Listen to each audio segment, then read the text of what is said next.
Bonjour à tous et bienvenue sur ma chaîne. Alors aujourd'hui, je vais faire une petite vidéo présentative de la chaîne. En fait, ces chaînes risquent de subir les foudres de YouTube, ou les foudres de Facebook, ou les foudres d'Internet et de la bien-pensance gauchiste, communo-gauchiste. Je risque de voir la refaire, la multiplier, etc. pour sauver une trace, en fait, de ce que je vous appelais mes mémoires. Je suis encore jeune, mais c'est donc jamais ce qui peut arriver. Et j'ai envie de laisser mes mémoires sur ce qui m'est arrivé dans ma vie. Je me présente tout d'abord. Je suis un homme blanc, hétéro cisgenre, ce qui ne fait pas très beau en ce moment. Je suis né au milieu des années 80.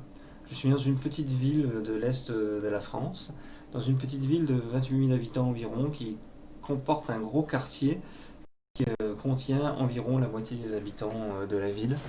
Et dans cette ville, j'ai eu tous les malheurs du monde pendant 25 ans. Il faut savoir que de mes 0 à mes 20 ans, j'étais une personne malade. J'ai pu commencer à faire du sport, on va dire, vers mes 18 ans doucement, et jusqu'à mes 21 ans, on va dire, j'ai eu des problèmes de santé. Ce qui m'a pas empêché de me défendre convenablement contre horde d'agresseurs qui venaient rarement tout seuls, hein, on s'entend bien. Ça ensuite, je pense que j'ai pu me mettre au sport à outrance. J'ai fait beaucoup de sport, j'ai pris beaucoup de kilos, je suis passé de 60 kilos à 115 kilos, ce qui fait que on vous emmerde beaucoup moins dans la rue, hein. Donc dans cette ville, qu'est-ce que j'ai vécu? Qu'est-ce que j'ai vécu en 25 ans? Déjà, suite à des problèmes dont je vous parlerai peut-être plus tard, car ils concernent d'autres soucis sociétals que celui dont j'ai envie de principalement vous parler, je me suis retrouvé en ZUP à l'âge de 12 ans. Ou 11 ans, je sais plus. C'était pour ma rentrée en. Et à cette époque-là, pour moi, qui a été élevé par une mère profondément de gauche, hein, et une famille, on va dire, profondément de gauche, profondément tolérante, une famille moitié polonaise, moitié française, mais vraiment tolérante, reconnaissance envers la France d'avoir accueilli les Polonais qui fuyaient le gauchisme communiste. Je me suis retrouvé dans une école avec que des Noirs et des Arabes. Et moi, pour moi, bah, noir ou arabe, ça faisait pas de différence. Un être humain, c'était un être humain.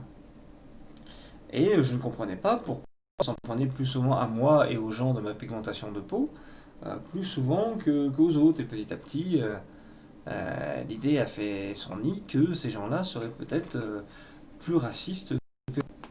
Et j'en ai subi dans cette cité, hein. Ma grand-mère, j'allais dire oui, ma grand-mère aussi s'est fait agresser d'ailleurs.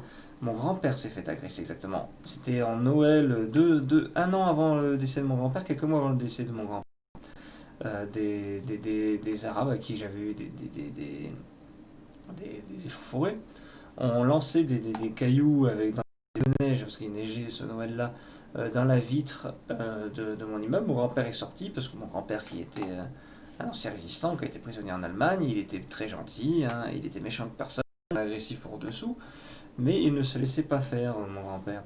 Et du coup, même en cancer phase terminale, il s'est montré courageux, il est sorti sur quand même, et il leur a demandé de se calmer et d'arrêter.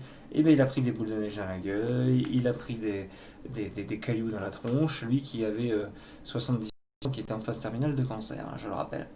Dans cette cité, je me suis fait cambrioler. Je me suis fait cambrioler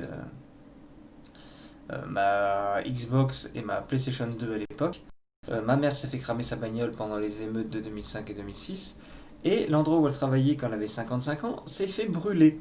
Et suite à ça, elle s'est retrouvée au chômage, n'a jamais retrouvé d'emploi et s'est retrouvée les 2 ou 3 dernières années de sa vie active au RSA en attendant sa retraite, qui est heureusement correcte car elle a été dans de longues années. Mais elle s'est retrouvée avec 500 euros par mois pour vivre. Et moi j'étais toujours assez crochet à l'époque. On s'est retrouvé à deux avec 500 euros par mois pour vivre pendant des années. Il était compliqué parce qu'en plus dans notre région, il n'y a pas beaucoup d'emplois. Et quand il y a de l'emploi, on le donne souvent à Mohamed et Mamadou, car ma mère qui travaillait justement dans une agence intérim pendant des années m'a confié la chose. Il y a eu des consignes sous Sarkozy de faire privilégier en priorité les Noirs et les Arabes que de privilégier les Blancs qui recherchent un emploi, que ce soit pour les formations ou pour les emplois. Donc voilà, c'est toutes ces choses-là qui font que je deviens raciste petit à petit. Les émeutes qui se passent tous les jours dont on n'en parle jamais. Les, les problèmes qu'on minimise tout le temps. Quand c'est un blanc qui commet une exaction, on en parle, on la dramatise, on l'amplifie. Et quand c'est un arabe ou un noir, surtout de confession musulmane, c'est tout l'inverse. On cherche des excuses, on minimise et on dédramatise. Donc j'en ai marre. Donc voilà, cette petite vidéo de présentation, pas très claire, mais quand même je tenais à la faire, servira de présentation à ma chaîne YouTube. Et maintenant on va pouvoir attaquer le vif du sujet. Et je vais aussi créer évidemment une chaîne Facebook. Et c'est temps de multiplier les infos, je le répète. Les informations du Raptor par exemple, du Lapataquin, de Valek, etc. Il faut les sauvegarder, les multiplier et les propager. C'est comme ça qu'on préviendra les gens.